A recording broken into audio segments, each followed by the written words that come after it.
69కి 2001 మధ్య అనేక మంది నాయకులు జై తెలంగాణ అని ఉద్యమాన్ని ప్రారంభించుడు, పదవి రాగానే మధ్యలో వదిలిపెట్టుడు. దానివల్ల ప్రజల్లో ఒక అపనమ్మకం, ఎవరైనా పదవి కోసమే చేస్తారు అనేటువంటి ఒక అపనమ్మకం ఏర్పడ్డది. ఆ అపవాదును తొలగించడానికి ఆనాడు 3 పదవులను గడ్డిపోచలాగా త్యజించి తెలంగాణ ఉద్యమాన్ని ప్రారంభించాడు. ప్రజల్లో నమ్మకాన్ని కలిగించిండు మన కేసీఆర్. డిప్యూటీ స్పీకర్ పదవిని, ఎమ్మెల్యే పదవిని, రాష్ట్ర కార్యదర్శి పదవిని అన్నింటికి కూడా రాజీనామా చేసి ఆ రోజు ఉద్యమాన్ని ప్రారంభించి ప్రజల్లో ఒక నమ్మకాన్ని కలిగించారు. ప్రొఫెసర్ జయశంకర్ గారు మాతో అనేవాడు, ఎప్పుడన్నా మేము మాట్లాడితే నాకు కేసీఆర్ మీద సంపూర్ణమైన విశ్వాసం ఉంది, ఈయన నాయకత్వంలో తెలంగాణ వస్తుందని నేను నమ్మిన గనుక కేసీఆర్ వెంట నడుస్తున్నా, కేసీఆర్ ను ఆశీర్వదిస్తున్నా అని జయశంకర్ గారు చెప్పారు.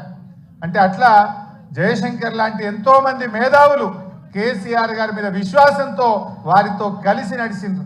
ఆ నమ్మకాన్ని కూడా కేసీఆర్ గారు నిలబెట్టిండ్రు.